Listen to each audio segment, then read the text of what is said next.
evening. If we can all rise for the pledge of allegiance.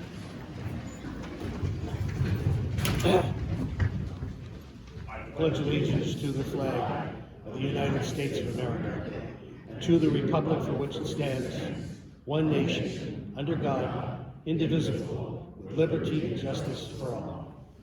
I'd like to welcome everyone. I'm Hetherington, the chairman of the Schuylkill Chamber of Government Affairs Committee.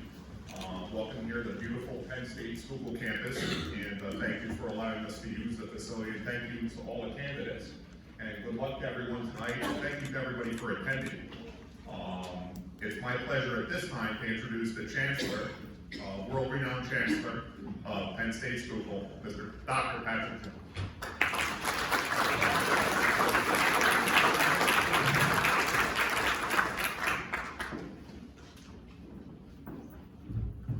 Good evening. Welcome to Penn State Schuylkill.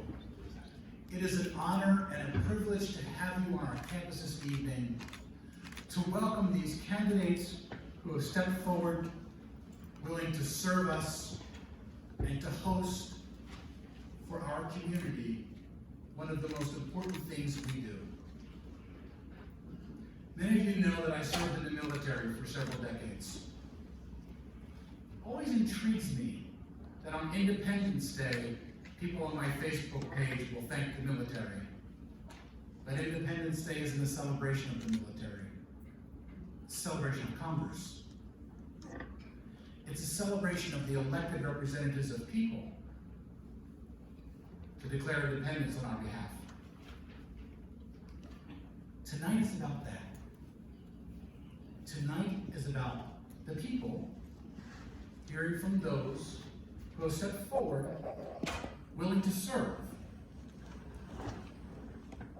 to then help inform themselves as voters on who they might select in the ballot box, because that is the true strength of America. Our democracy is what makes us strong. So thank you to the Chamber of Commerce for this opportunity to be host tonight for one of the most important things that happens in America. The voting public having a chance to learn more about people who are running for office so they can make an informed decision. With that, it is my pleasure to welcome to the podium the MC for this evening, President and CEO of the Schuylkill Chamber of Commerce, Bob Carter.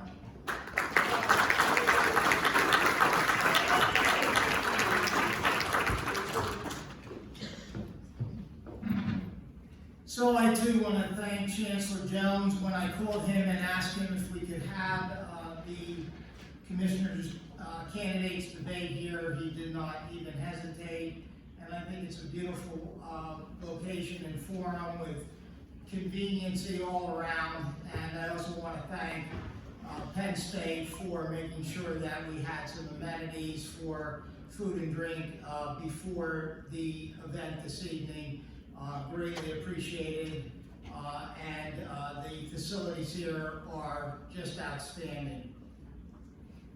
We believe that all political functions like this are important because hopefully many of our citizens in just a little over or under a month will go to the polls and elect new elected officials.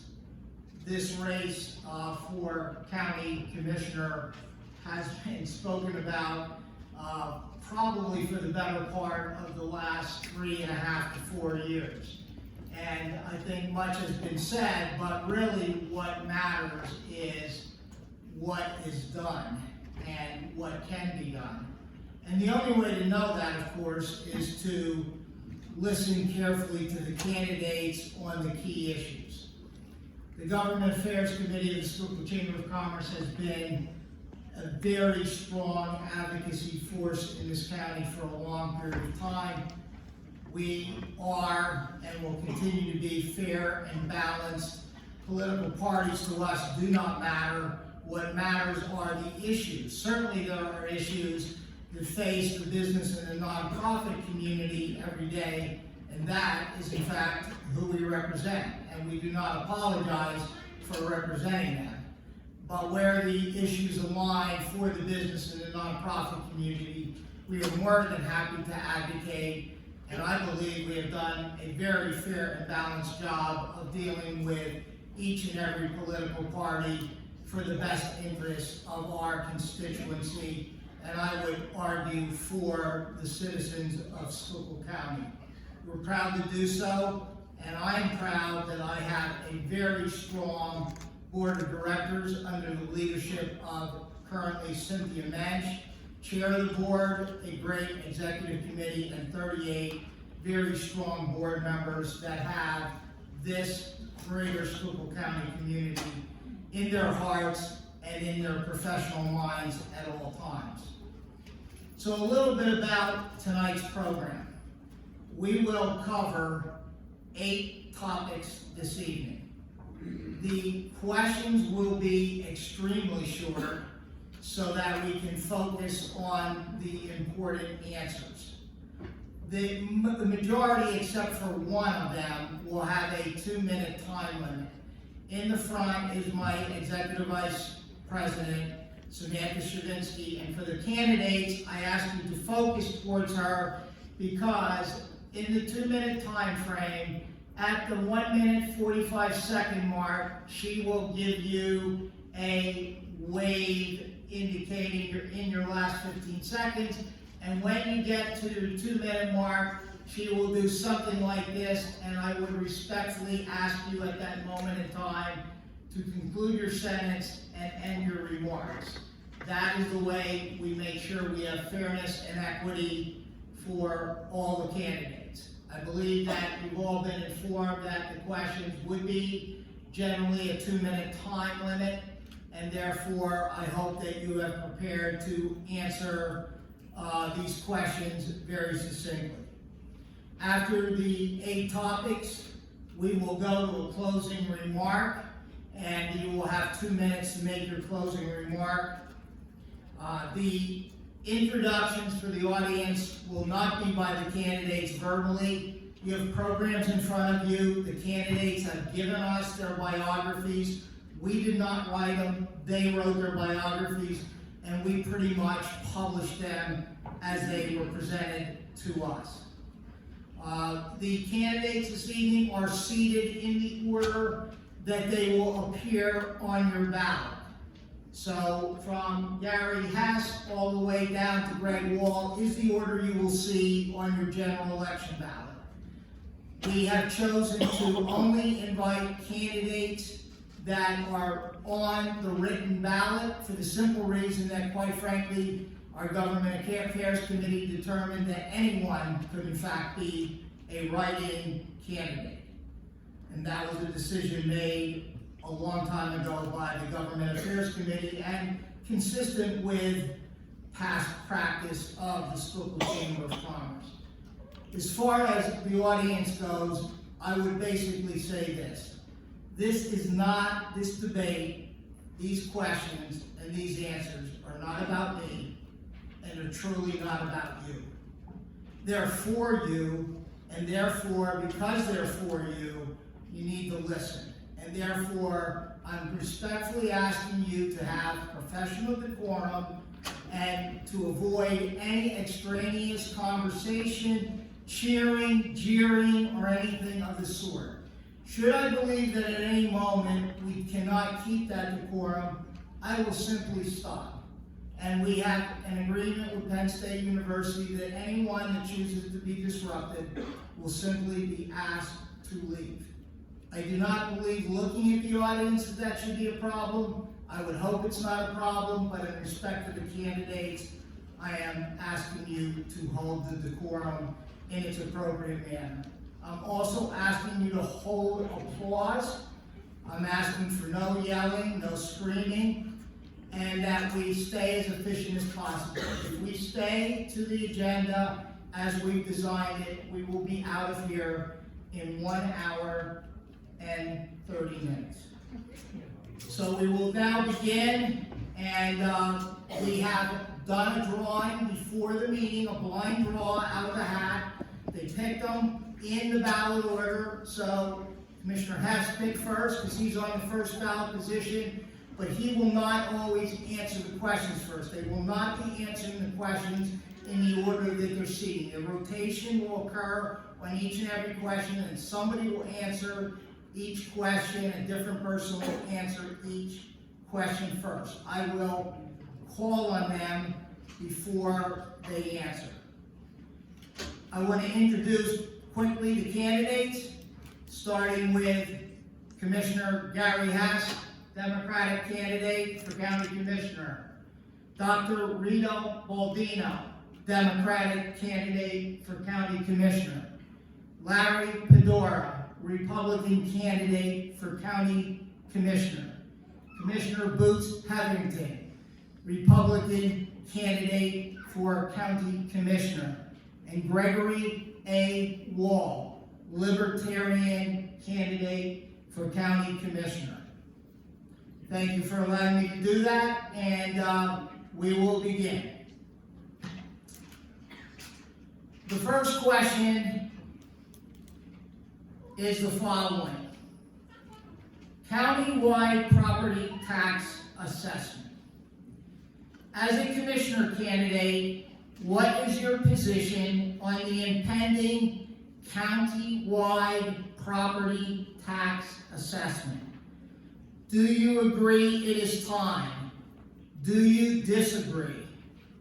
What alternative would you offer, especially considering the commissioners were faced with a court mandate?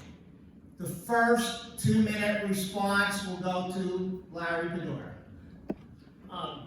Thank you for that question, and I will never be a fan of reassessment. Anything that raises taxes, I'm not a fan of. The commissioners agreed to settle a lawsuit, so the best thing we can do now is to make sure that the process is transparent and as fair as possibly to everybody in the county.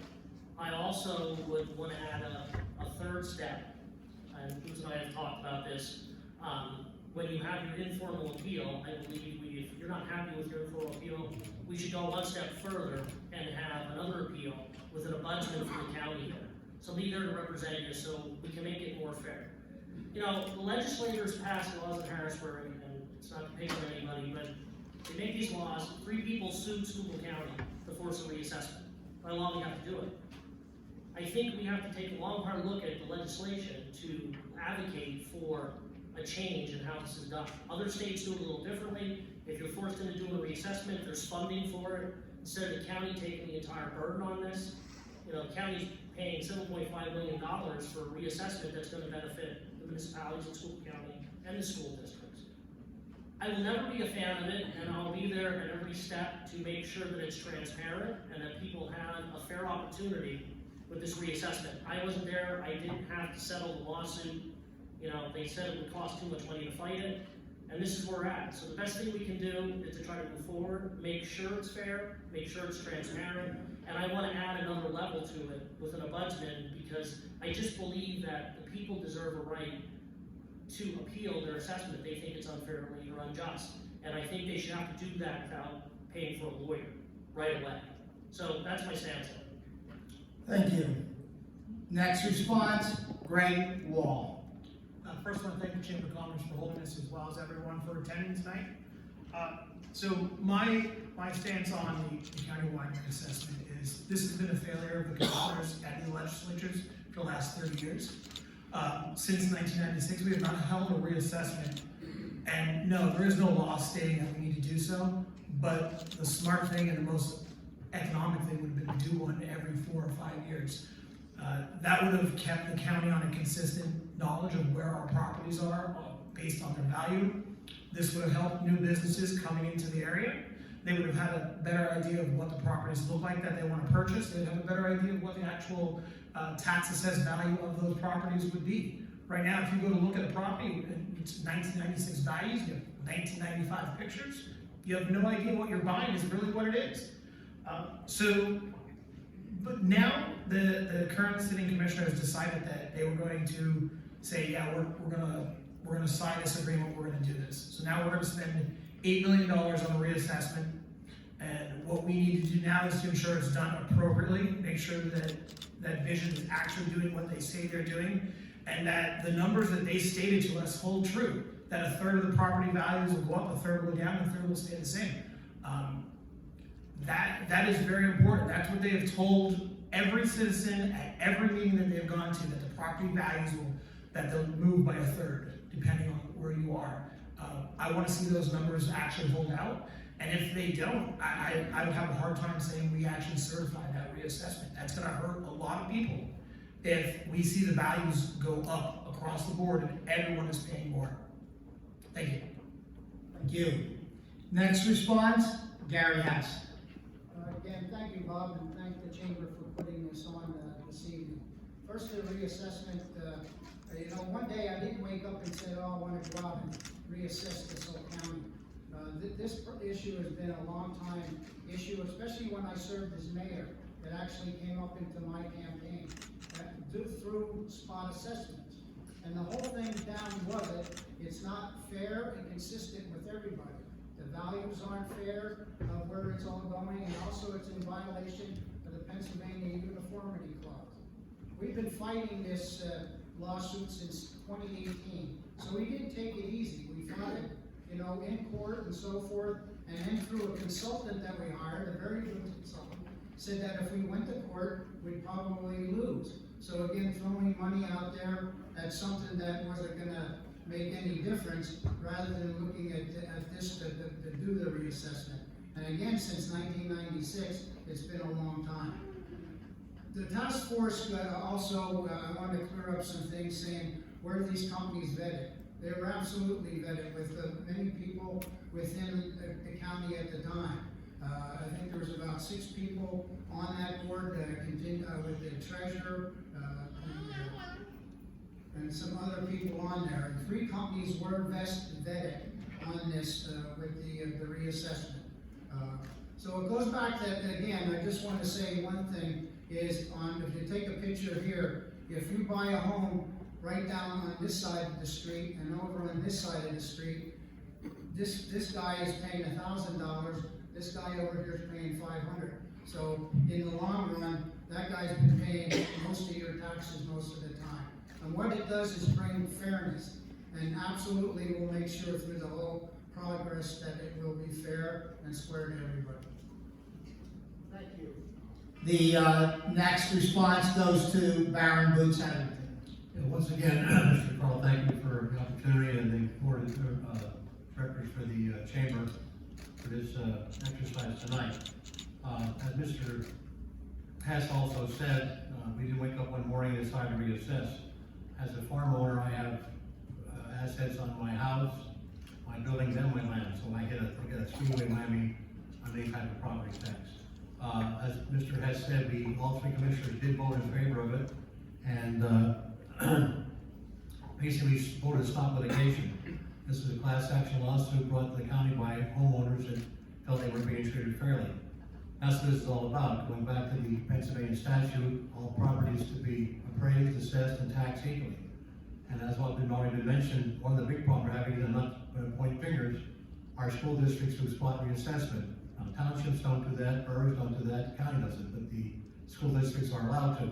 So what that does, if you have 2 homes on each end of a block, if one sells recently and one doesn't sell for 25 years, all of a sudden when it's spot reassessed, they have twice the property value, even though they're very similar homes on the same end of the block. So that's what's causing part of the problem. And once again, our job as commissioners is to create fairness.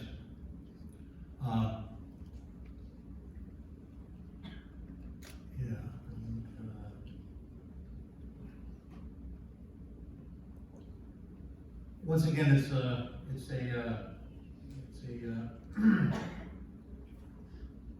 agreement that we made with the class action group. Longer term, I think we need to do more with the General Assembly. Senator Argo has made a career out of trying to look at different ways to do property tax. That would include maybe a sales tax or income tax, but so far it's not been gotten through the General Assembly.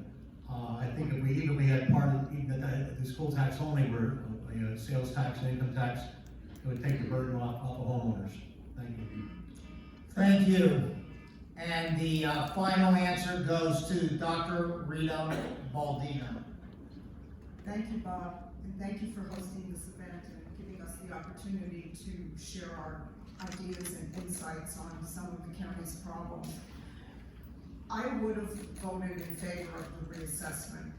I spent some time in the reassessment office to understand the background and how we got to this in the first place. You've heard the term 1996.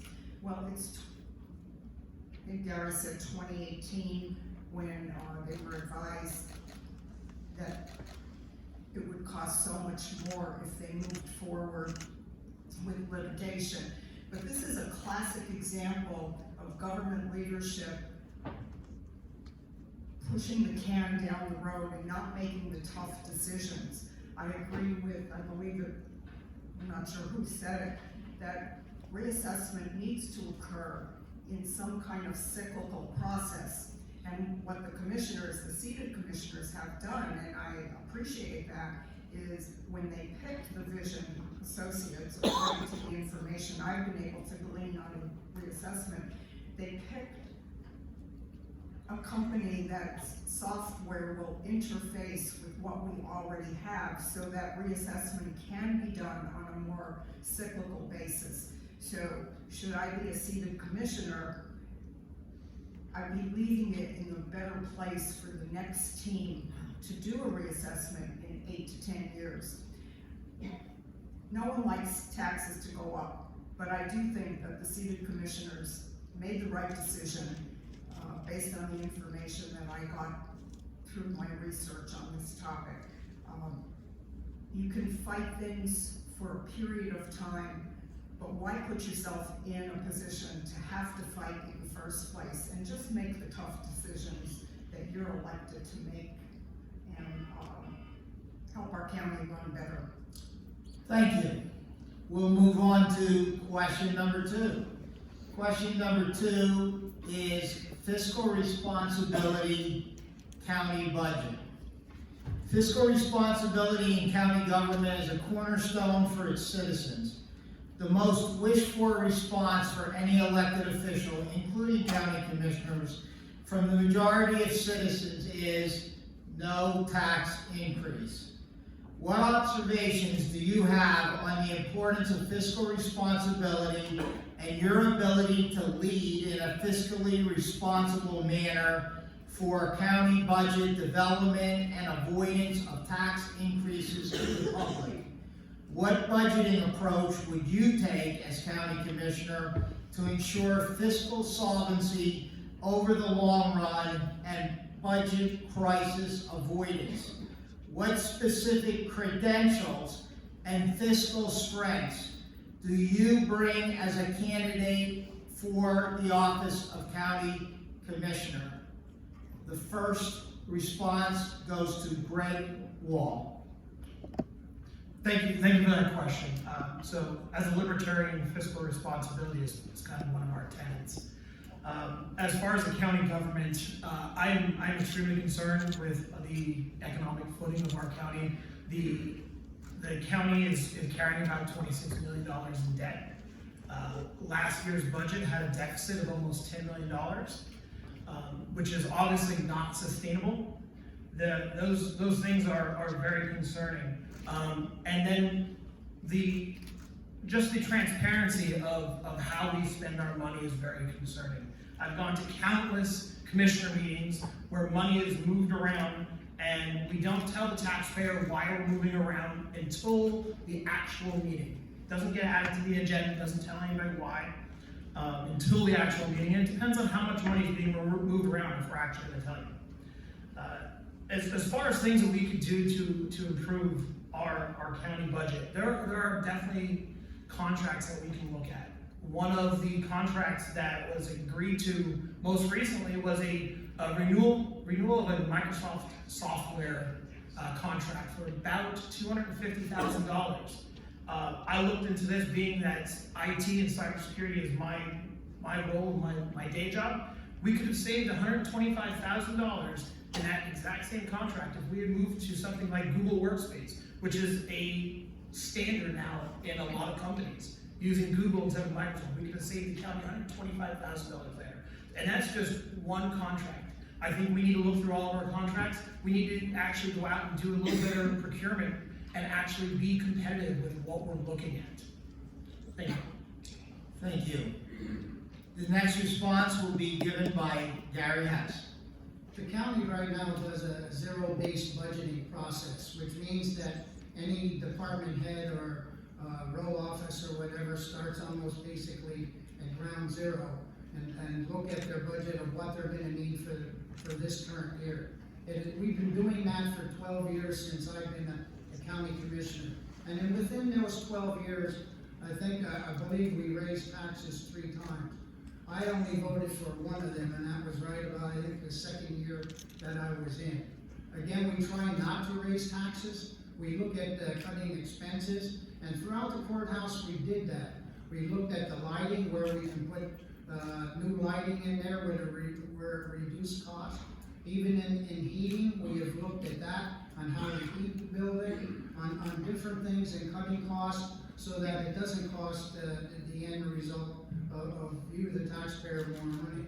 Naturally, through COVID, we had a difficult time. And again, a lot of times the way we balance our funds over the last 12 years is we have a reserve. And our reserves, and I want to tell you, that's what you call a structural, deficit. But the thing is I know I lived through 2 times that the state couldn't come up with a budget, and the thing was almost till September, and we had to pay our vendors and so forth. And without those reserves, putting into those special things, we would have had to take out loans to do that. Also, we're sitting right now as a county financially healthy. If you look at it, we have an AA2 rating with Moody's, which is the 3rd best rating that you could possibly get.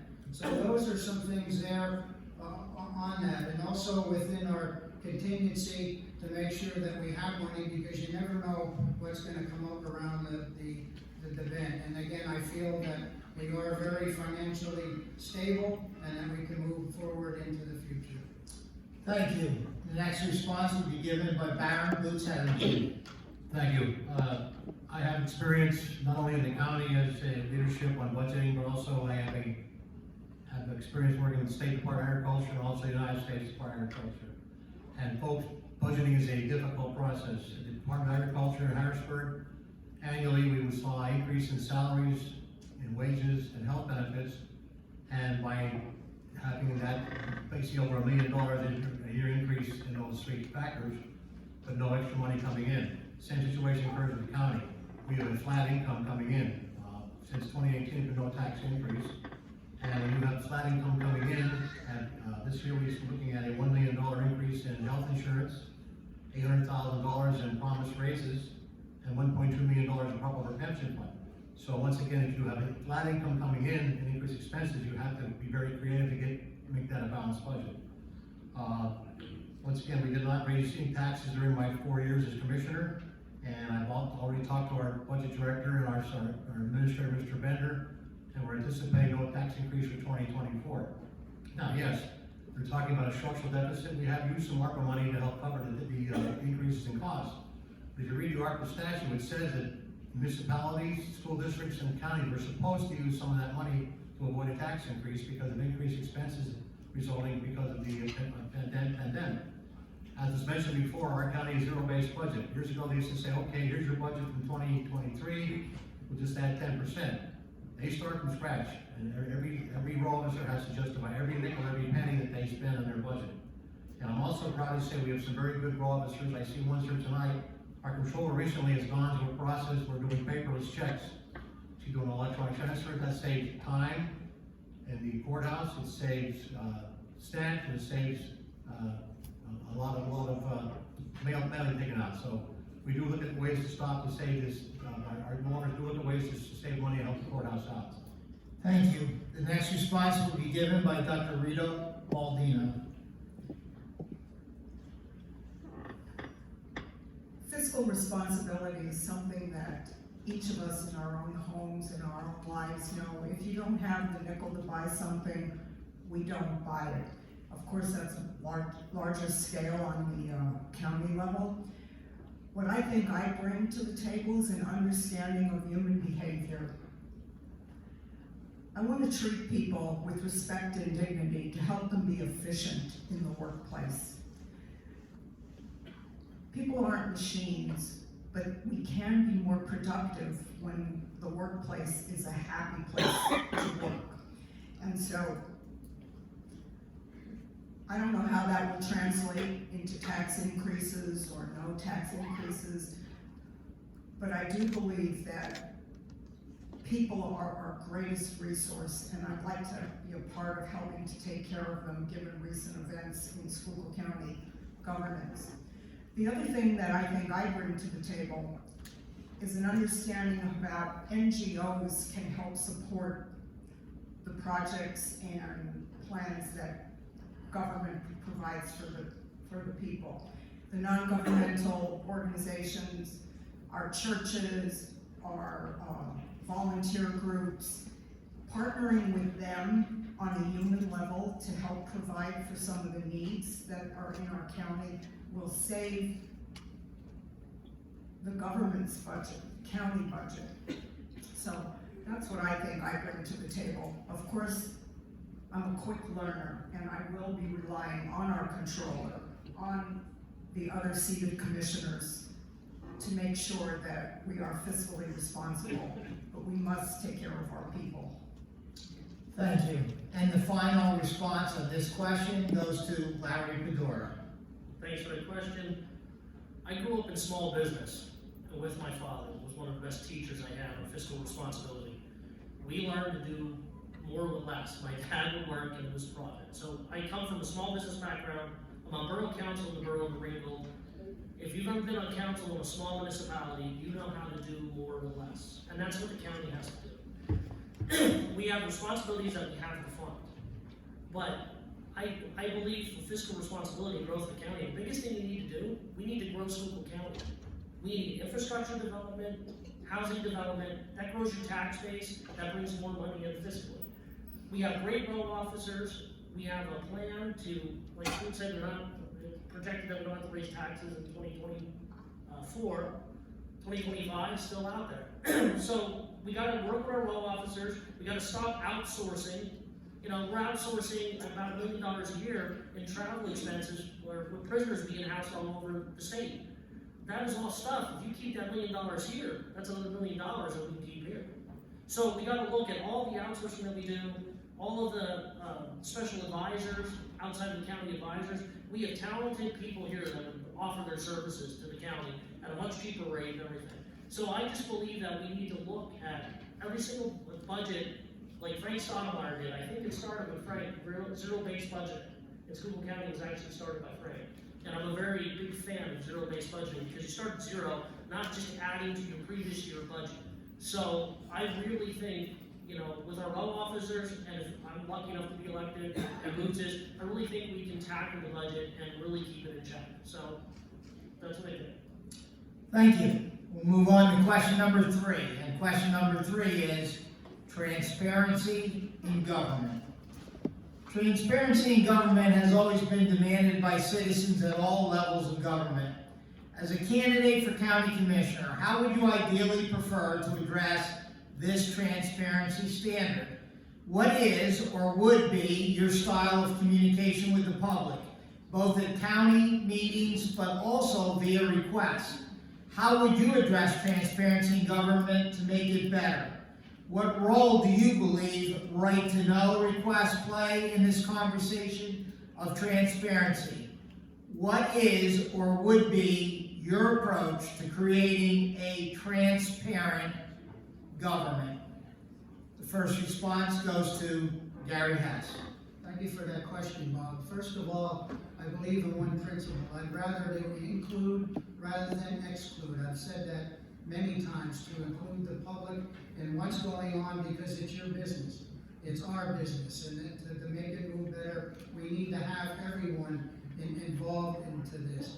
Also, the things at meetings, I would do it a little bit different. Naturally, you come and make public comment, but what I'd also do is make sure that the comment and the questions that are being asked, that they're answered at some time or another. Maybe not at that meeting, but maybe come back to the next meeting and say, here's what was discussed at the last meeting, Mrs. Jones, or Mr. Jones, and here's what we found out, and here's your questions, or to meet with them, and also to say it that it's in public, because rather than doing it behind the scenes, some people want to know what their question was and how it's going to be answered. Also, something that I tried when I was mayor, and it worked very well. It was a mayor's advisory. I would like to start a commissioner's advisory committee and take meetings in the different parts of the county and get your input on different things that are coming up and questions.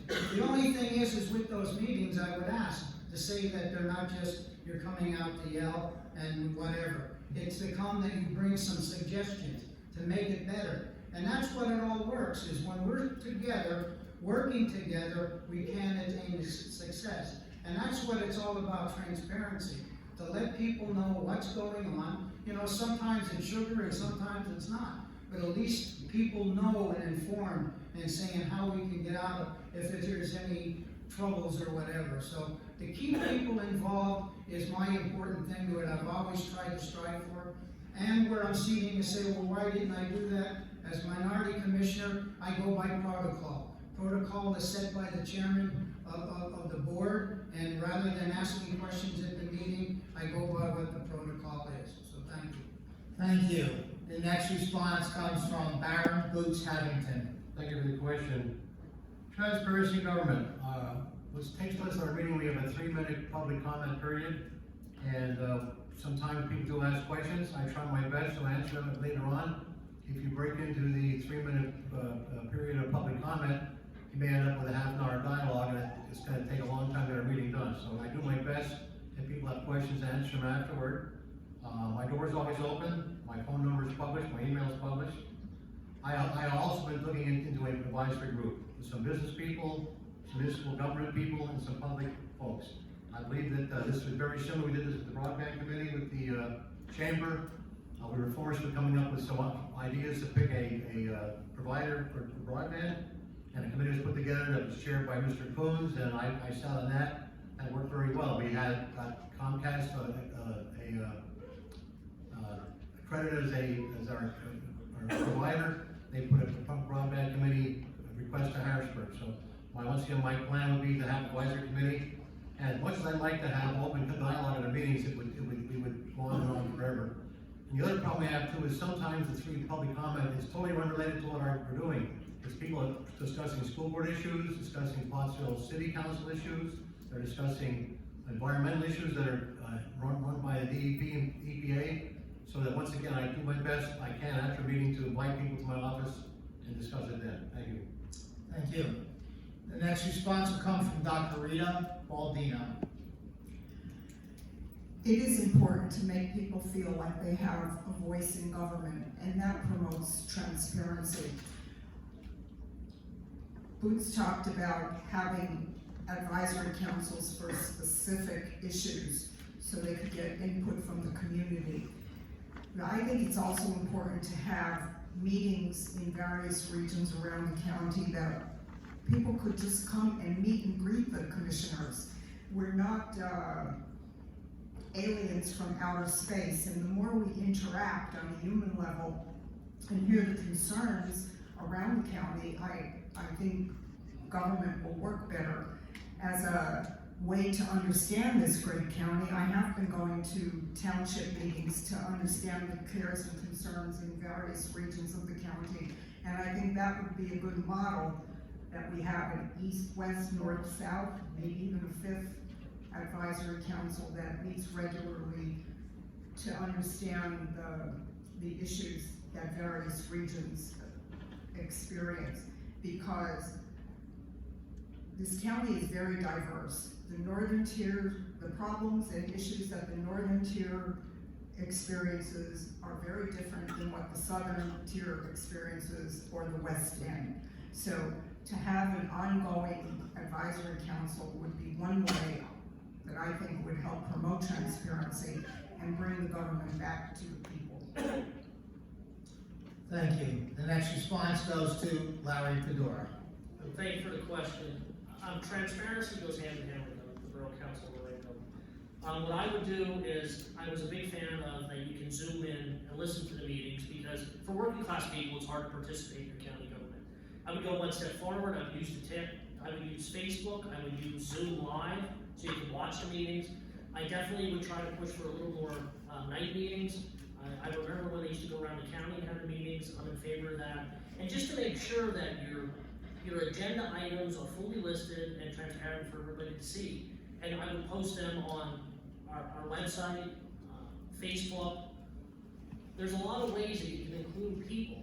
You know, but we gotta include the working class people too. You know, having a meeting every morning, in the mornings, it's hard for people to come. So that's why I would want to use the technology to make sure that people have access to the county government. And the transparency in the agenda and the comments, borough councils are ran a little different. You usually have an agenda comment, just on agenda items only, and then at the end you have a public comment where they can comment on anything they want.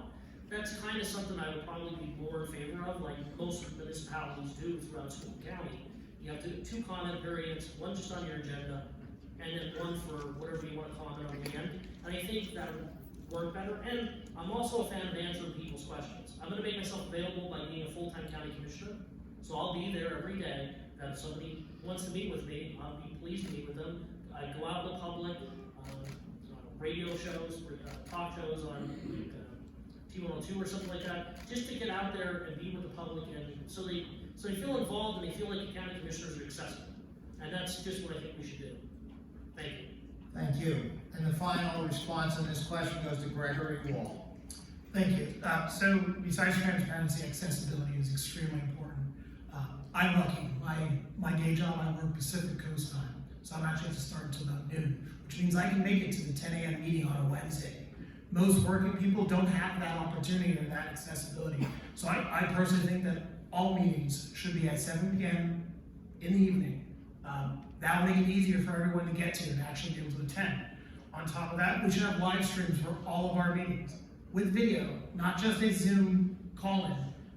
I've tried calling in on that Zoom, and it's terrible. It's very hard to hear at times, depending on who's talking. That needs to be improved. So we should be able to stream this on YouTube. When I was working as the director of cybersecurity for the Gaming Control Board, all of their board meetings were live streamed on YouTube. There was no question on when they were going to happen. The link was there, and you can click on it and watch every single member of the board and all of the answers, all the questions. So on YouTube, Facebook, X, so everyone can actually attend if they can't attend in person. The other thing is, how do we get the community involved? I know there's always a question of how to get young people involved.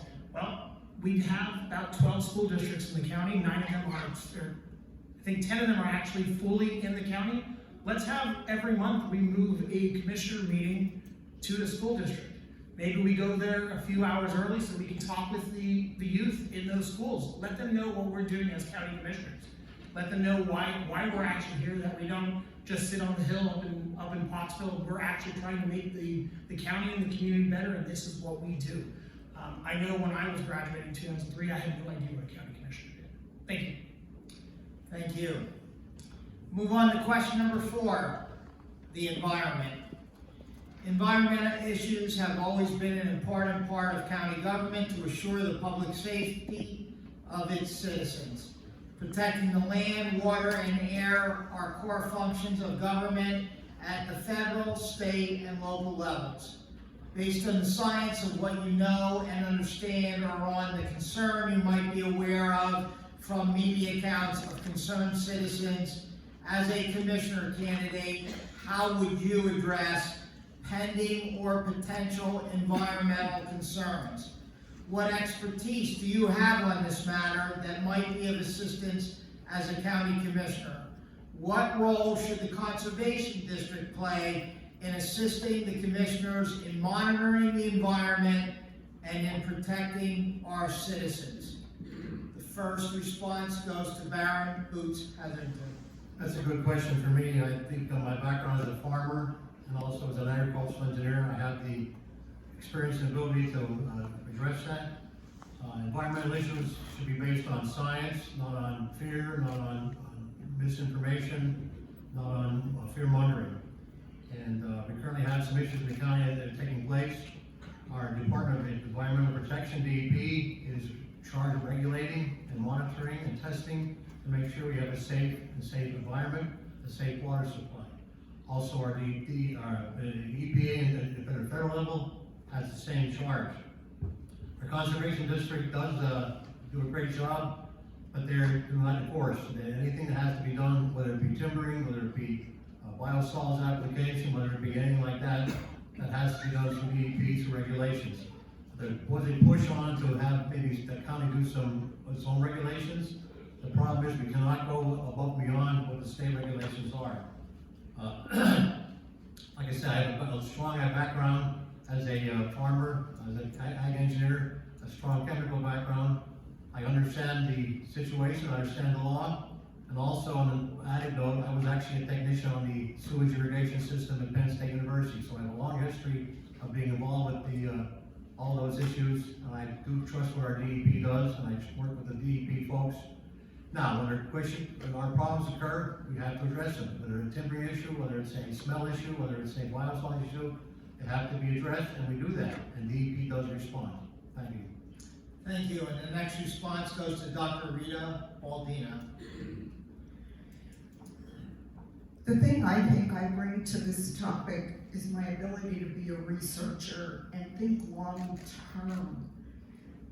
The pickle that the county is in because of the biosolids, it strikes me that the long-term consequences weren't really addressed or understood when those plants were allowed to do their footprint in that part of the county. But thank goodness that we do have a government action and DEP got involved, so hopefully the people will see some relief there in the near future. I do believe that they've been fined and they have a mandate to do something soon. But the greatest thing that I think I add to the commissioner's table is the fact that I'm a grandmother and I want Schuylkill County or any part of this great environment to last well into her senior citizen years. So when we don't look to the consequences of today's decisions, when we make a decision today and don't look at the long-term consequences, we get ourselves in these kinds of pickles. And you just can't make a decision that'll benefit someone for today. I don't know that the Conservation District has any teeth to address the particular biosolids issue or other environmental issues, but they certainly are a great resource in this county, and I would work with them to understand long-term effects, timbering, whatever problems would come up for our environment. Thank you. The next response will come from Larry Padora. Thank you for the question. First of all, my granddaughter and one of my daughters are here, so I want them to have a clean Schuylkill County, a good environment. I think we all want that. The biosolid issues that came up in West End County, right now there's a plant that's creating a smell which is horrible, and people should have to put up with it. They were fined $50,000 by DEP. They're putting in a gore processing plant, which is an $8 million addition. If that plant does not clear the problem up, I'll be out there protesting with them and advocating for that plant to do something else. You have a right to enjoy your property, your house, everything.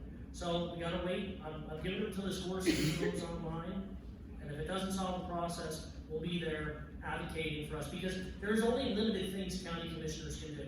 We can advocate. We can't enforce laws on them. We're only allowed to do what the legislators, the laws they let us do. With the biosolids, it is a longer-term issue. There is, some people have brought up the state of Maine.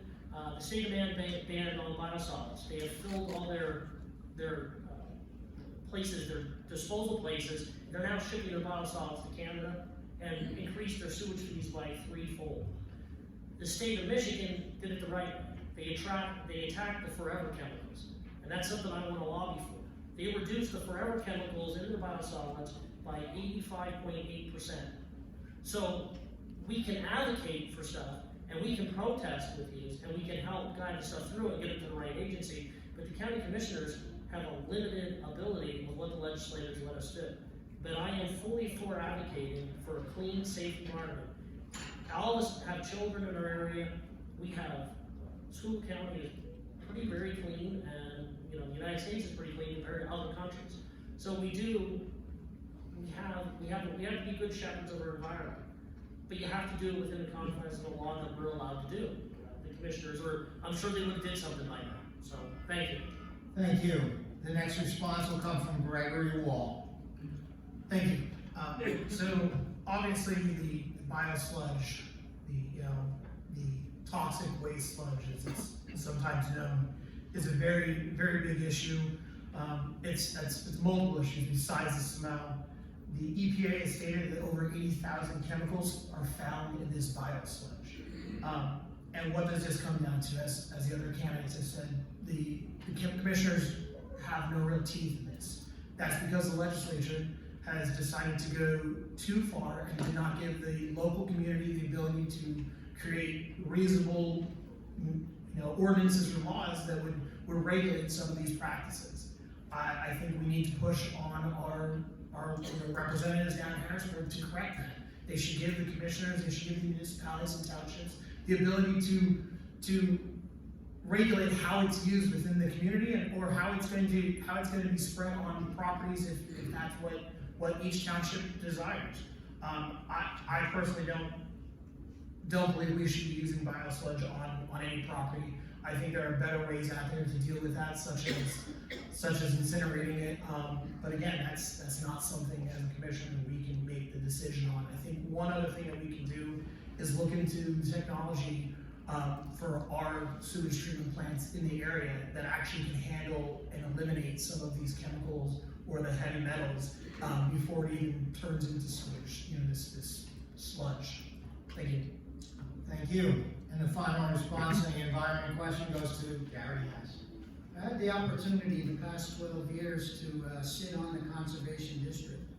And I want to tell you that these are hardworking individuals that definitely care about the environment and the surroundings. It's not a job to them, it's a heart job. They definitely do care about every individual citizen within the county and so forth with what's there. If you think about it, we're in the anthracite coal industry. And if you looked at almost any river or tributary and you looked out at the color, it was orange.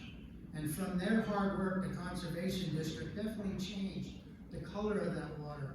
And I know that because I have a business that is situated right along the Schuylkill River. Now, when I first moved there, I could put something in there and dye something. And now it's clean, and now opportunity to do fishing. This other problem with the biosolids, definitely we need help, and knowing with the Conservation District, we only can go out and monitor things on certain things, but we can't enforce it. We need the help of the EPA and also DEP to do these types of things. And we also made sure with all the concerns and calls that we've had with the biosolids that they were followed up, even as high as the governor's office. Things should be, I think, a little bit monitored more when it comes to the biosolids, definitely with record keeping on the amount that's there, the thickness of it, is it being stockpiled? Also to check the water quality, to do that. The people that live out there, it's not a quality of life. And the thing is when you change the quality of life, we need to work on that and to make sure that it's good here in Schuylkill County. Because we have a beautiful area all around us. I call the 4 points from Higgins to Ringtown to the West Penn area to Pine Grove, the beautiful 4 points with the heart inside.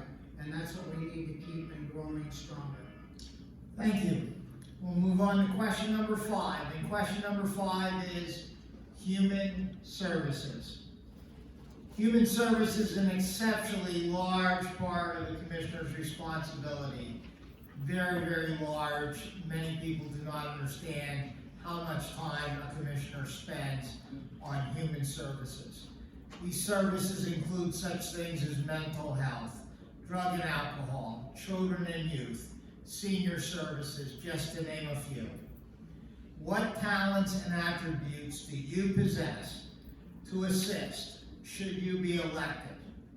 what is your vision for human services, and what credentials will you bring to the table to perform these important oversight duties? The first response on this question goes to Dr. Rita Baldino. Thank you, Bob.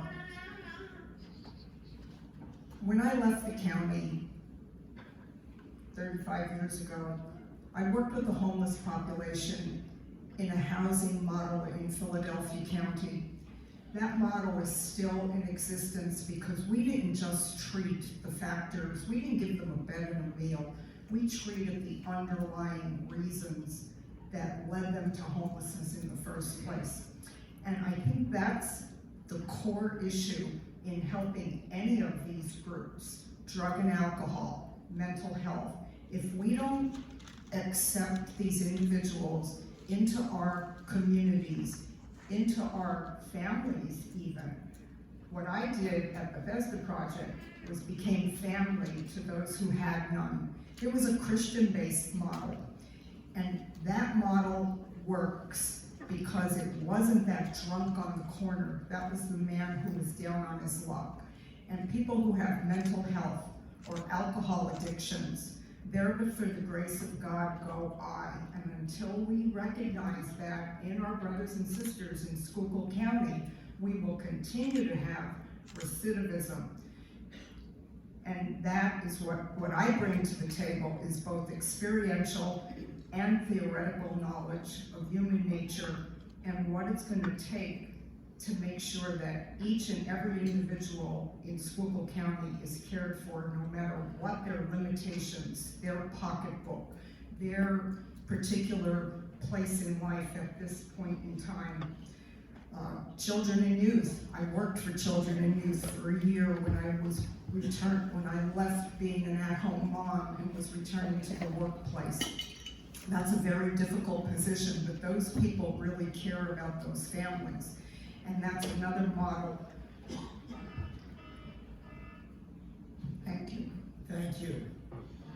The next response goes to Larry Padora. Well, as a county commissioner, your primary function is human services, to make sure the safety of the people, be it the 911 center, broadband, SPS. We got to make sure that people have the availability of services and things, and that we have qualified people that are able to carry out those services. And that's a big issue too. We have to have good qualified people that go out in the community and meet them. We also need to work with, I donate, when the bakery was operational every day, we donated to St. Pat's Soup Kitchen, Our Father's House, all these other community-based entities that can go out in the community and help people. As a Christian, we're supposed to help our brothers and sisters. We're not supposed to just forget about them. So I think the commissioners can go out and advocate for these things. Like I know with the food pantries across the county, I think they gave, we give about $500,000 to some of our nonprofits that are helping the communities.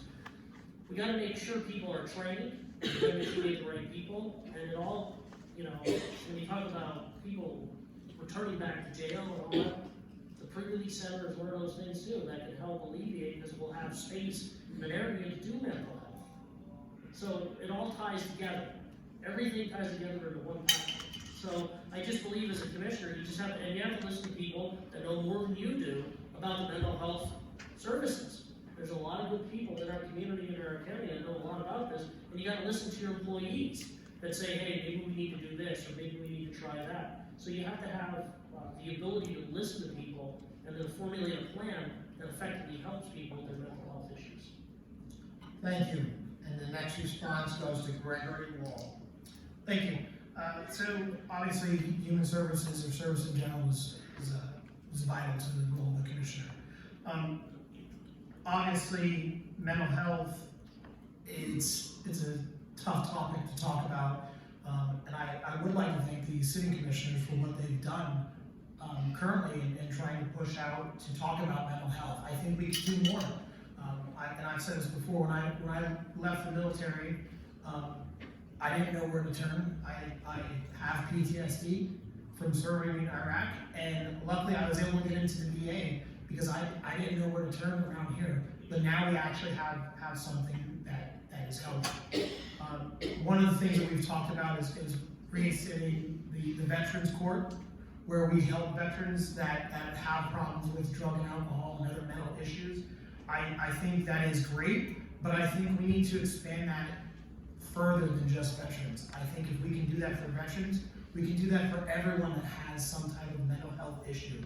If it's a petty thing that they're getting charged for and they have mental health issues, we should be able to help them instead of locking them up. Locking them up and not giving them resources to fix it is just going to lead back to recidivism. That is not going to help the county. And on top of that, we need to then also support some of our things like our Father's House, like we've done with the block grants that are out there. I think it's vital that as the county we continue to do that. Thank you. Thank you. And the next response goes to Gary Hess. I'm going to take a comment from my good friend and who passed away, Frank Stoudemire. When I first came in as commissioners, he used to always say, we exist to deliver services. And that's what county government does, is to deliver services.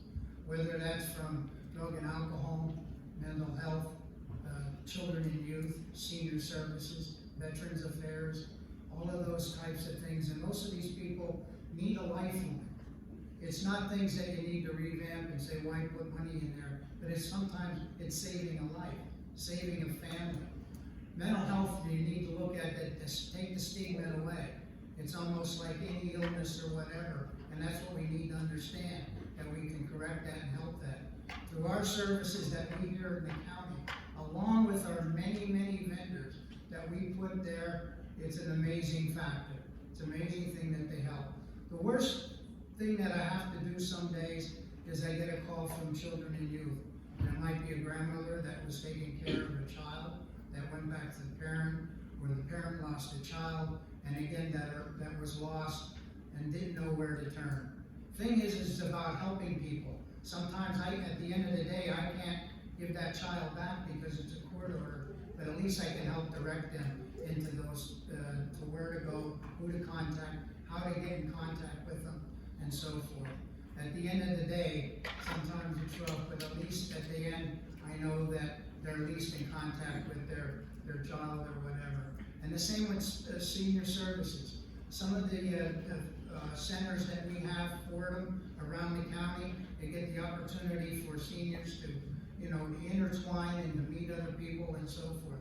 So these are the people that actually just need a hand, need a friendship, need a smile, and that's what we all exist here in county government to help those people. Thank you. And the final answer on human services question goes to Baron Boots Hetherington. Thank you, Mr. Carl. This summer I turned 70. I realized that I am a senior, no longer worrying about the seniors as a personal note. Mental health is is a difficult issue. I'm pleased to announce that the city of Bosville has now the center available after hours. If you go to the recorder of deeds, it's 4 o'clock, you're done for the day. If you go to the register of wills, but mental health situations happen between 4 p.m. and the next morning, that happen all weekend. Children and youth situations happen, so our staff has to go out and help take care of all these midnight calls. Once again, I can say our mental health department is working with the city of Bosville. And when a person is picked up by the police, instead of throwing them in jail, they have a mental health issue, they go to the center, try to find the right place to help them out. In the children and youth situation, we were losing employees just like other counties, and then what happens is if you have 10 caseworkers, 100 cases, one person quits, guess what happened? Now you have 11 cases. And we were burning out our children and youth employees, our caseworkers. So we decided to look at a way to solve that was to take the additional money that was available through the state and federal allocation and give that out into retention bonuses. And that's seemed to work pretty good. It's taken some of the pressure off. It rewards people that are putting extra hours in, working weekends, working evenings to catch up on their casework. Another one I really enjoyed was the Office of Senior Services. They had an RSVP group. And basically what that is, these are senior citizens who have a car, can still drive it, have a little bit maybe financial situation that's better. they go out and help seniors who can't take care of themselves. They help run the Meals on Wheels, and they kind of reach out and take care of their own, so it's just kind of important to see that take place. I'd like to see, as far as senior services and mental health, they try to make the jobs easier for our people. And on a personal note, I lead by example. We still raise a little bit of corn, sweet corn and tomatoes on our farm. So whatever's left over, we give to the Salvation Army for the food bank. So thank you. Thank you very much. We're going to move on to topic number 6, emergency services. Public safety is a core element of government. Now, however, comes a new challenge for county government, where we are witnessing, not by their own desire, but by the pressures of workforce, funding, and unfortunately a registry exam that is onerous, a deterioration of emergency services in our local communities. I'm talking about BLS and ALS paramedic emergency services that we all want to rely on to come to our homes and businesses. What are your ideas to change these dynamics and to protect all the citizens you represent? How willing are you to insert yourself as a commissioner into the oversight of emergency medical services and their provision, which is the responsibility of local municipal government? However, challenging because we are the 3rd largest geographic county, 873 square miles in the Commonwealth of Pennsylvania. Please be as specific as you can on how you would engage this potential crisis and lead to prioritize it for the protection of emergency services for all of our citizens. First response goes to Larry Padora. Well, emergency service is one of the fundamental keystones of being a county commissioner through either our 911 center, our fire management school, and some of the stuff is people don't want to participate in. You know, on Borough Council in Ringgold, I know our fire companies are struggling for people to join, our ambulance associations and everything. So we got to look at ways on how to get people to start volunteering again and getting involved by working with our fire companies and our ambulance services. Also, we have an abundance of hospitals in Schuylkill County, the Lehigh Valley and St. Luke's being primarily the 2 hospitals in Schuylkill County and Geisinger. You know, they can provide a lot more emergency medical services. We have access to it all. It's just to get the people transported from one point to another, from an accident scene to it. So we do have the abundance of services. It's just that we need to foster a working relationship with those hospitals, because some of them now, I believe, are running their own ambulance services and EMT services. So they work in conjunction with local governments, with the local communities, like the Ringgold Fire, Ringgold Ambulance Association. They'll meet an emergency team from St. Luke's or Geisinger's. We'll meet with them while they're transporting people. And here in our county, we're lucky too. We have 2 lifeline stations. You know, so we just got to work a little hard to make sure that people have access to those services, and wherever we can lend support and go out with the community into hospitals and into our emergency management to make sure that everything's available to everybody.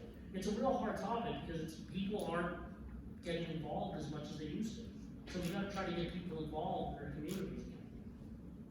Thank you. The next response goes to Gregory Woll. Thank you. So as Larry stated, this is actually a very, very important subject. One of the biggest issues is you're not able to get people to volunteer to do these things. And honestly, I don't have a good response on how to force people to get into volunteering. It's not easy. We're all being pulled many different ways. And unfortunately, you don't think about the emergency medical services until you need it. what I would like to see is if the county can reduce some of our spending in some other areas, maybe we can help more of these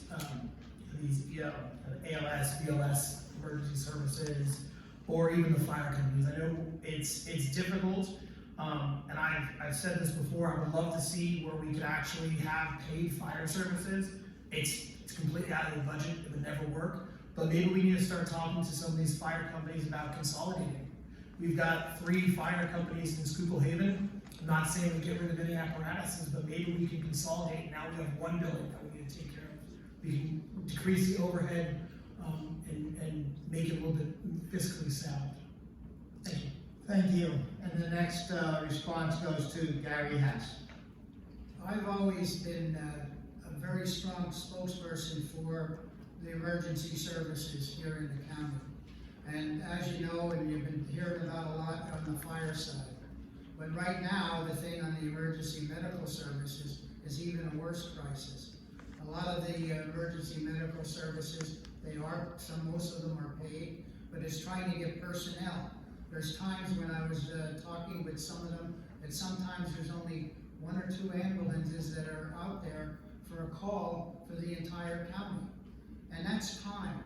Sometimes when somebody's down and sick or whatever, that time to get them to a proper personnel, whether it's a paramedic that maybe is on the truck, or either an EMT or to the hospital, is valuable time that can save a life. That's why public safety needs to be number 1. Needs to be number 1 as a county and also municipality. Naturally, it's up to the municipality to work harder on that, but again, it's our duty as a county to help the municipalities with it, because there are people. We need to make sure that they're taken care of. One idea that I thought of, again, there's a nurses shortage out there, so, and we have a couple different schools that are doing nursing programs.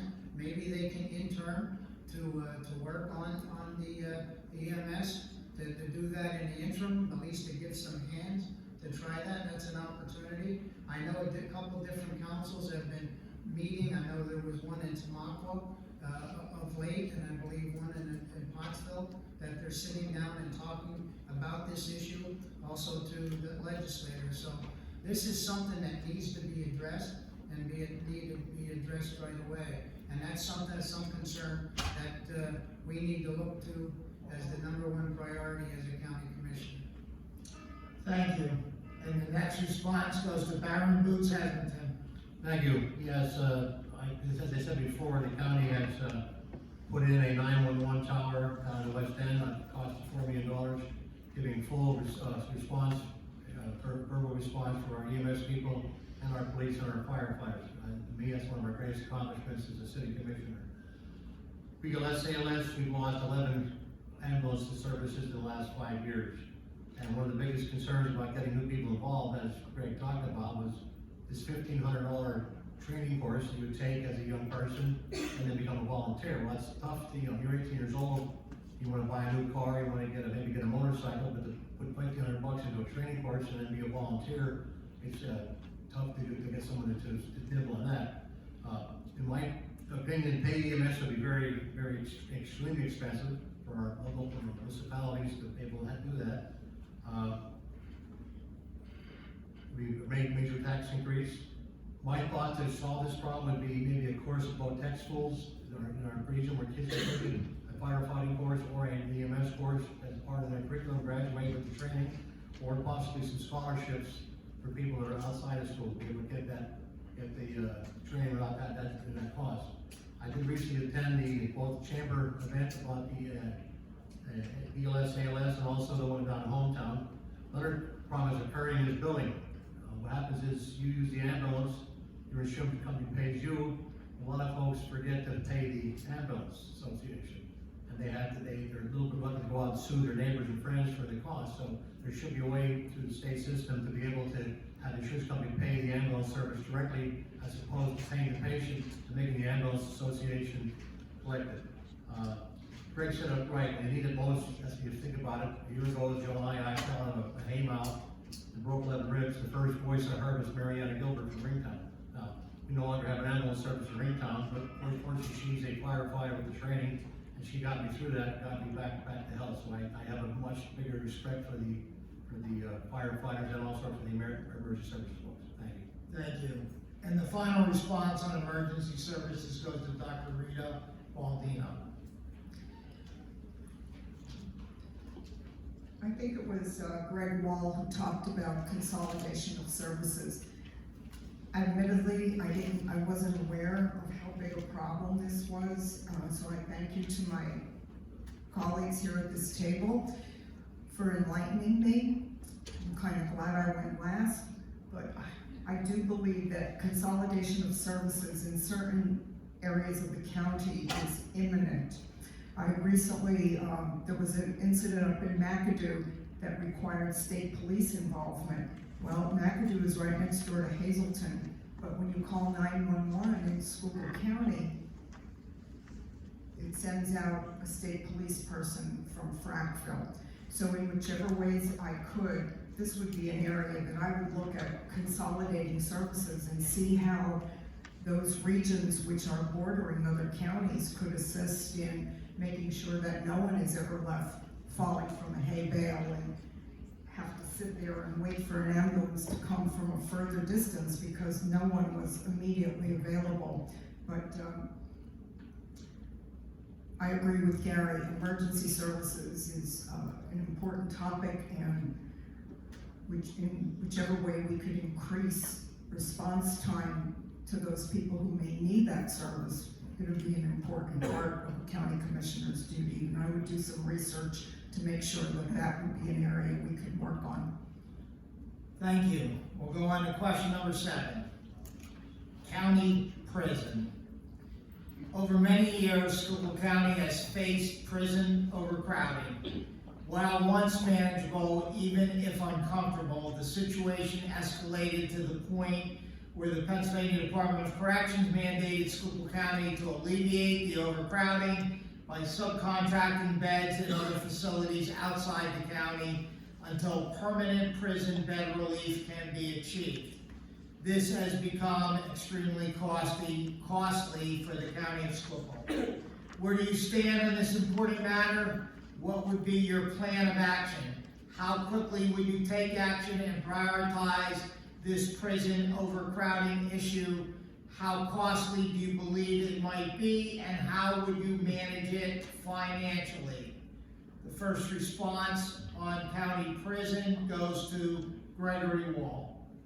Thank you. So prison overcrowding, unfortunately, I believe this has probably been about a subject for the last 12 to 15 years. As you said, the Department of Corrections said that we have to solve this. So one of the ideas that I've heard countless times is we have the old STS bus facility. Although I agree we own this facility, I'm not sure if it's situated in an appropriate area to have a pre-release center. It's in an industrial area of St. Clair, and it's fairly close to some residential area. I like the idea. I know we've had some funds from the legislature to redo that, but I don't believe that's necessarily the right step. I think we need to look at other places in the county to potentially build this facility. I do have a concern. I believe 10 years ago when this was looked at, it was $7 million. Most recently, it's $12 million, and that's to renovate a building. I don't know if we can afford to do this now. I honestly don't believe it's something that we can do within the next year or two, even though it's something that we need to do. I think one thing that we can do, and I've heard where we're not necessarily looking at proper management of moving inmates around, where we may have a court date set up in a day or two, and we're not necessarily looking at when that court date is and when the inmate is moving, and we move an inmate that 4 hours away a day or two before their court date, and now we have overtime pay that we're spending to go 4 hours and drive them and pick them back up the next day. I think we need to make sure our scheduling is appropriate in that manner, and we may be able to save money in that regard. Thank you. And the next response on this topic goes to Gary Hess. This issue I've been advocating ever since I've been county commissioner. This has not been just a 4 or 5 year problem, it's been a long-term problem. Right before I got in, there was a thing to do it up at the right outside the Frackville prison, had the land and everything. And the budget came up and they had a vote, and it was $1 million over budget and decided not to do it. Back in 2011, that was $4 million. Those $4 million right now is almost a drop in the bucket of what has cost this county. In 2018, we looked at it again. It would have cost construction costs of 7.5.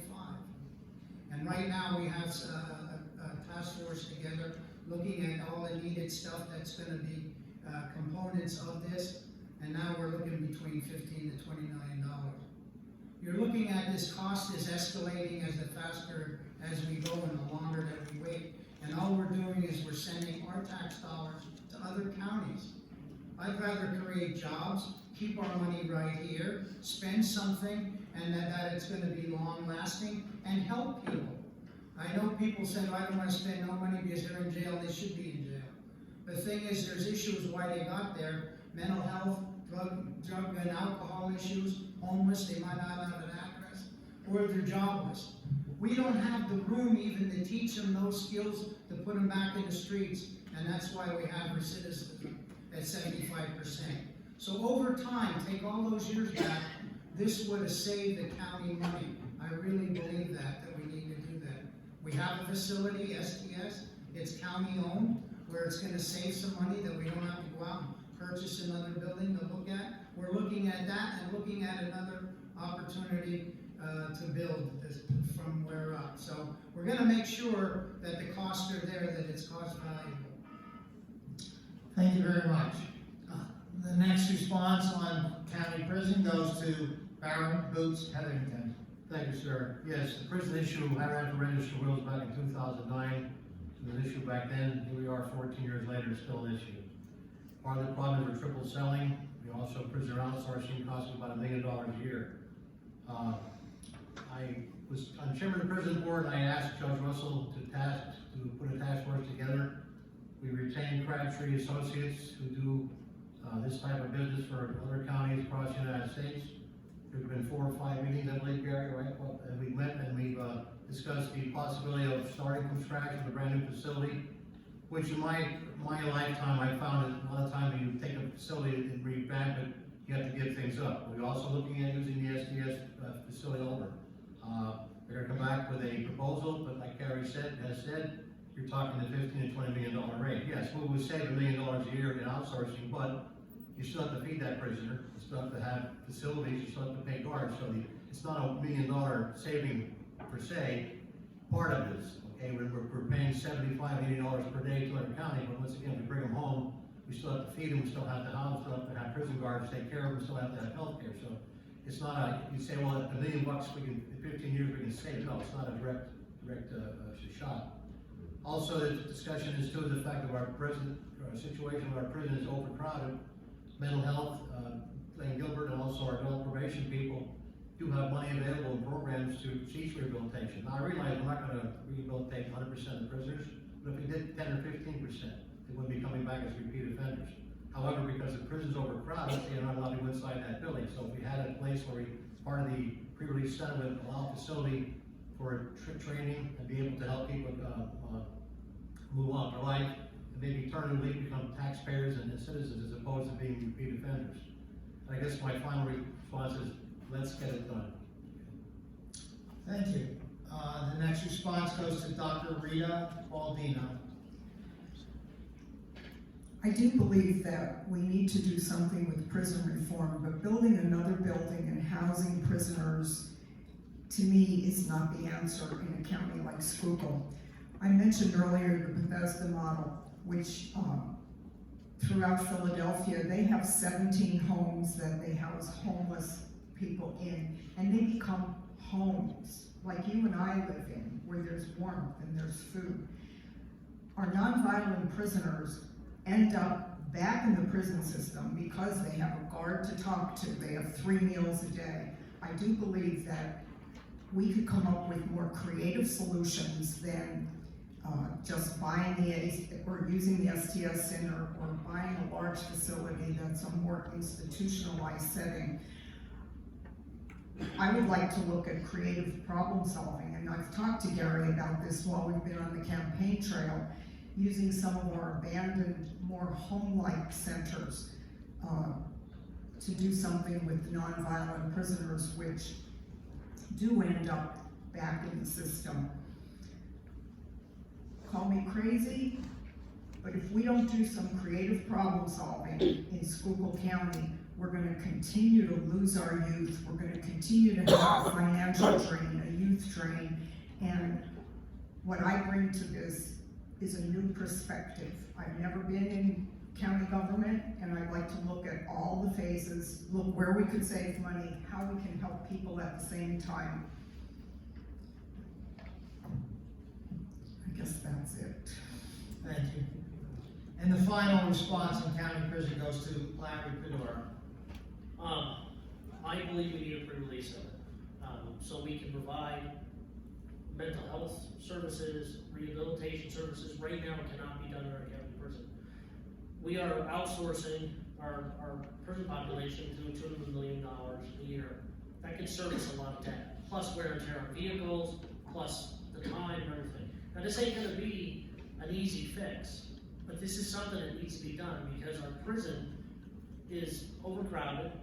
You can't get the services in there, and eventually something's gonna happen that's gonna be catastrophic. So I am in favor of using the STS building because it's a county-owned building. There's money already out there to refurbish it. It is in an industrial area, so if you do have a major issue, it won't impact a large residential area. But these are non-violent people, and it'll just help with the overcrowding. If this is an issue that has been going on for years, and if you look, it is going up exponentially. Eventually, if you leave it go any longer, it'll be cheaper just to build a brand new prison and do everything in that. So we got to explore all the options, but I really believe we need to release it. And like Boots said, I agree with Boots, we need to get it done. It's been talked about for years, and if I'm lucky enough to be elected county commissioner with Boots and whoever else ends up there with us, that we can get this done. We can work together and move this project forward because, like I said, if we don't do it now, you wait another 10 years, it'll be $50 million. You know, eventually you get upside down and you'll have to, it's cheaper to build a new prison by that time. So we need this. We need this to get the county to stop spending millions of dollars on outsourcing. And we need to create jobs. Like Gary said, we're gonna create jobs here and employ people from Schuylkill County at this prison, at the pre-release center. It's really not a prison, so that's what I'm in favor of. Thank you. Now we're going to move on to number 8, and I'm going to give you an editorial important remark. This response time is 1 minute, not 2, 1 minute. And the title of this point is the #1 issue facing county government. We have discussed many critical issues here tonight. In a very few words and in no more than 1 minute, what do you believe is the #1 issue facing county government as you seek election to the office of county commissioner? Why is that the #1 issue for you and your candidacy? The first response goes to Gary Hess. First of all, I think the more help from the state government and also the federal government. It seems like we get handed down these unfunded mandates all the time, and we're basically stuck in funding those types of things, which puts a strain on our taxpayers. That is, I think, the #1 that we need to advocate for those things, better funding and so forth, that we can deliver those services.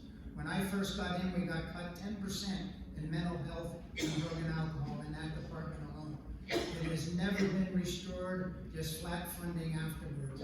And as you can see, since COVID, mental health issues have risen. So again, if we don't get some of the funding to help, we're going to be in another sad issue. So again, I believe more funding from the state and federal government. Thank you. The next response goes to Baron Boots Hetherington. I believe with my 3.5 years experience in the courthouse, restoring integrity to our courthouse is my number one concern and my goal. Moving us forward is on the courthouse. Working with Mr. Hess on a lot of projects right now. I believe that Mr. Padora and myself agree on a lot of issues. I'm looking forward to being a teammate of Larry's and moving this courthouse ahead. So, thank you. Thank you. And the next response goes to Dr. Rita Baldino. I believe that there's a lack of respect for each other in this county, particularly in the courthouse, for each other as human beings. And that's why I'm running for county commissioner. Some of the stories that have come out of the courthouse have embarrassed me, that I have chosen Schuylkill County as my final resting place. I've met some wonderful people, but I do believe that we need to restore respect, grace, and dignity to the way we treat each other, especially as elected officials. And that, to me, is the number one problem. Thank you. And the next response goes to Larry Padora. Well, the first thing, as Bruce and I are elected, is we gotta restore integrity and trust in the courthouse. I believe one of the biggest issues you can take on from day one is to make sure the employees of the Schuylkill County Courthouse and government know that they have a safe working environment to restore morale with that working environment, and that will increase your productivity. And it's gotta be a place where you wanna come to work. So I just believe now, we're lucky enough with this election that one of the biggest monkey wrenches in the works is being eliminated, to say it kindly. And so whoever's elected, that's gone. So we have a great opportunity to restore morale in the courthouse, and that's what you can do from day one. Thank you. And the final response on this goes to Gregory Woll. Thank you. I'm not going to say I disagree with any of those responses. I actually agree with the majority of them. But I'm going to go a little off the wall here. I think the number one issue facing county government is something that no one is talking about. And that is the fact that I don't think this county is prepared for a cyber attack. 55% of county governments will be hit with a cyber attack, and they will be not prepared, meaning we will lose county citizens' data, and they will be ransomware. And we as a county are not prepared for that at all. I have seen at the Election Bureau where they are running unsecured systems that show the results to our elections. They were using production systems to show, to run tests. That's not a standard practice, and I think that is a very big concern that no one is looking at and no one is taking seriously. Thank you.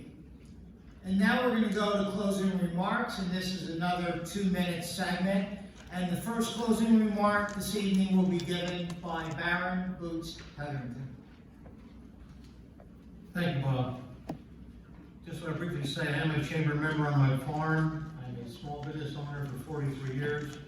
Prior to that, I had a little manufacturing experience with Procter & Gamble, had some state and federal government experience.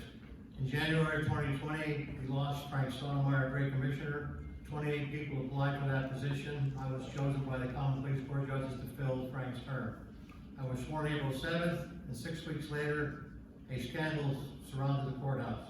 I stepped up and filled a huge void of leadership. As chairman of the Board of Commissioners, I provided a much-needed steady hand. I managed to run the courthouse during COVID. We had a lot of state and federal regulations and state and federal shutdowns. With the help of my row officers, I believe some here tonight, we kept the courthouse open. Very proud of that. Under accomplishments, I think the biggest one I'd like to talk about is the public safety, the $4 million West End 911 tower.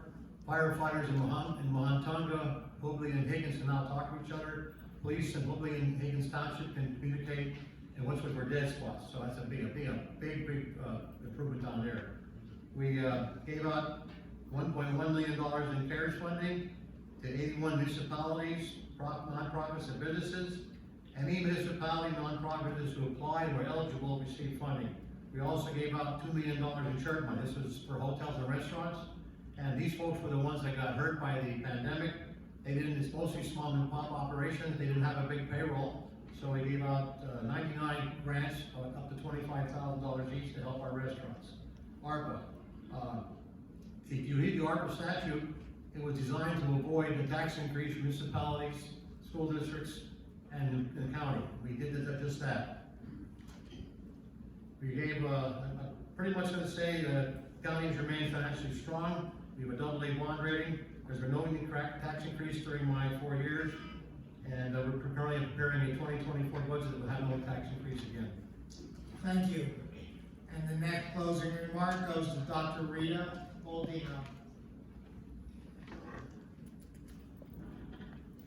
I got into this race because of the scandal at the courthouse. Since I've been on the campaign trail for the past year, I realized that the job of running the county is huge.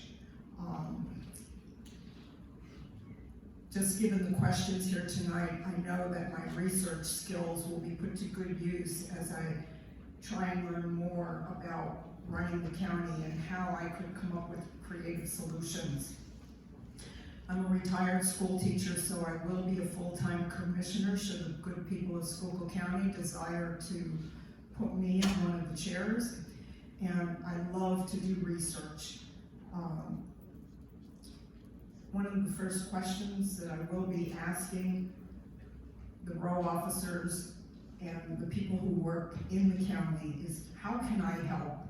I realize that there's a lot that I don't know, and I'm willing to admit that in front of you here and in front of anybody who asks me, but I'm trying my best to try and get up to speed so that I could be an effective commissioner and work alongside whoever the Schuylkill County voters decide is worthy of the chair. But what I want to leave you with is that the question that I want to know, how I can help you. I've led a life of service. I've worked with the homeless. I've worked with children and youth. I've raised adopted children. And I do everything. When I attack a job, or when I'm given a job, attack is the wrong word, when I'm given a job, if I say yes to that job, I will do it with honor and integrity and to the best of my ability. Thank you for listening to me tonight. Thank you. And the next closing remark will be given by Larry Padora. Well, first of all, I want to thank the chamber and thank everybody for coming out tonight. I've been a chamber member, I've been a business person. Our bakery's been in this county for 137 years. I'm running for the future. My children, my grandchildren, everybody's children. We can put the past behind us. We got to move Schuylkill County forward.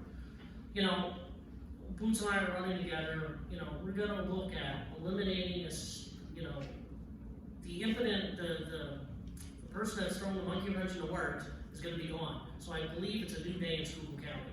I believe we can move the ball forward. We will finally take on the pre-release center and get it done. I believe we will. We're working on upgrading and finishing the fire training school and emergency facilities there. We will address infrastructure. That's one of the key things that I want to work on with Boots is we need affordable workforce housing. We need infrastructure development.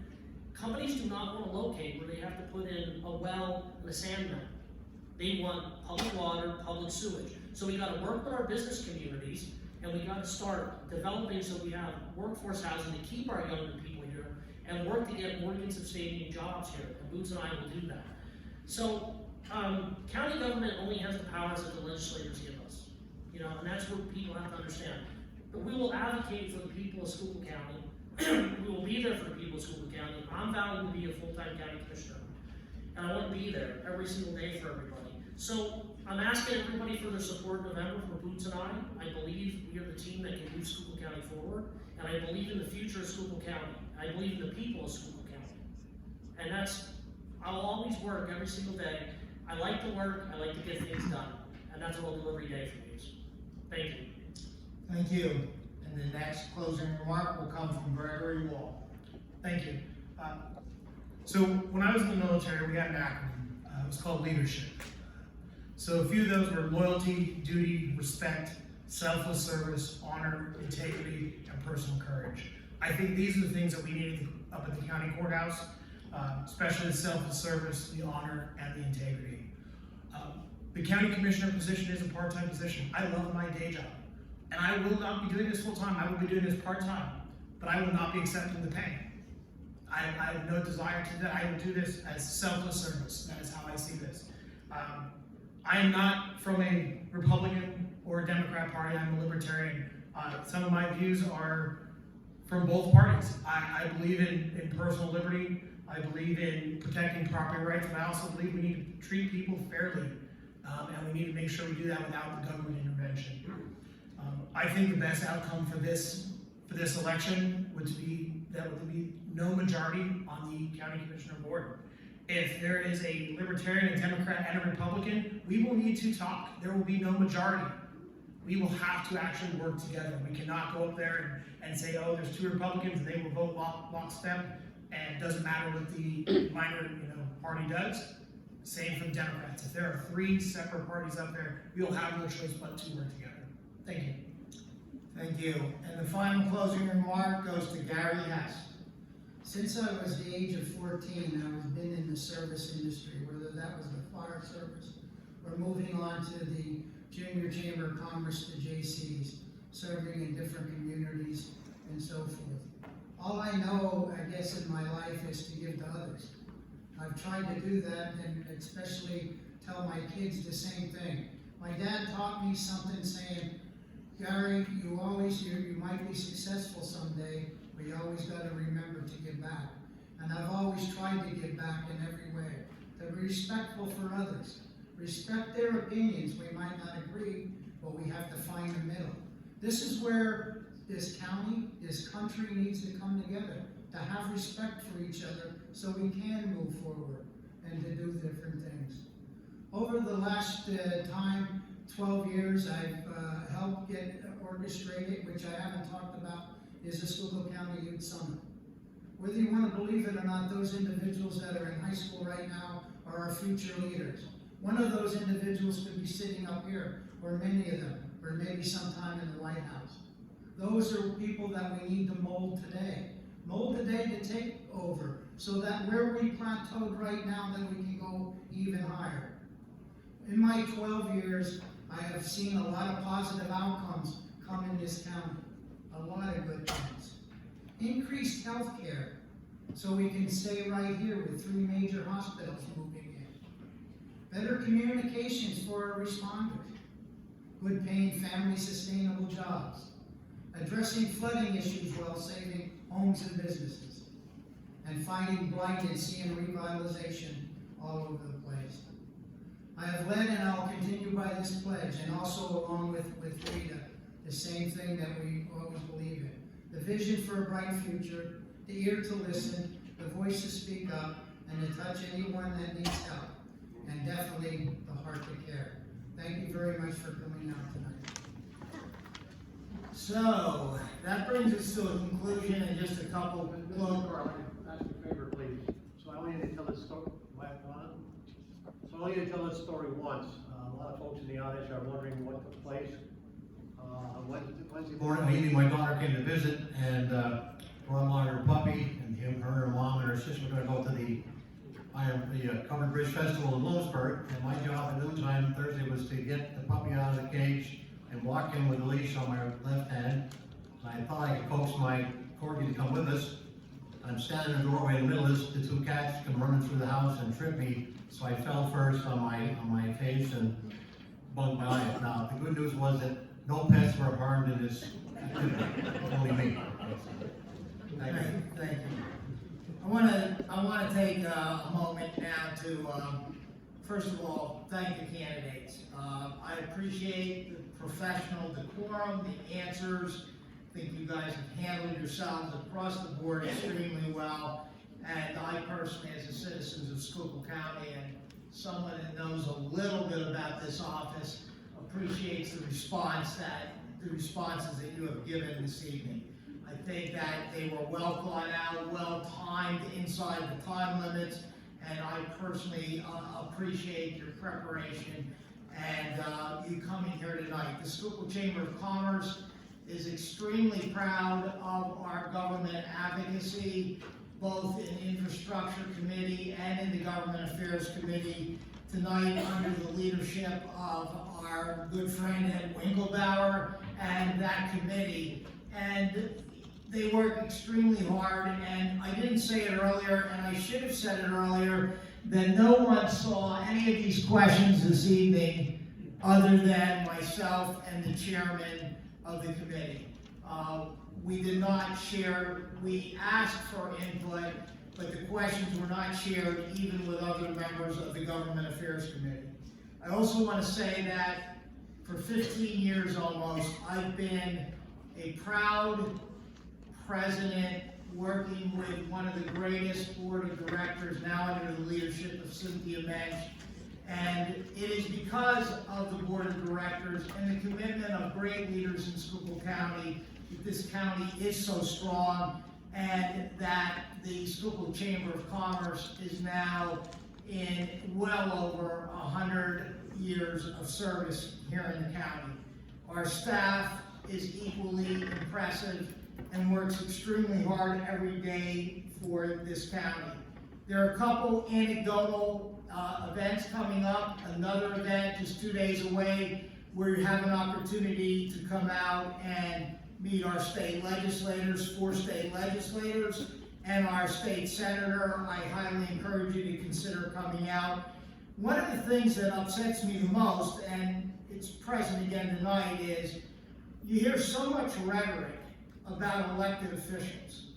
And I'm fine with rhetoric. Elected officials, to some degree, were elected to be criticized. But if you're going to criticize, get out and understand the issues. And we could do a lot better on that aspect. You know, don't think you know, find out and truly know. Because in a few short weeks, you're going to the polls, and you're going to elect 3 of these individuals in this county to the office of county commissioner. I encourage you all to get out and vote. Another bugaboo of mine is don't say that you're upset with something and then don't exercise your right to vote. You'll see that that's a key element on the back of our program this evening. I want to thank you, the audience. Extremely professional. I asked for that. I probably didn't need to, and you gave me that and more, and I appreciate it. And I want to thank all these candidates and any other candidates that are running, both for this office and any other office, for their courage and their responsibility to serve our county or their municipalities or the state legislature or the United States Congress, because it's a tough job and many complain, but very few have the courage to seek office and to serve in government. So to these candidates, I wish you nothing but the very best. You're inside a month. I know how that feels, and I know you're going to be very happy when these next less than 30 days are over. I thank you. I say God bless, and serve us well.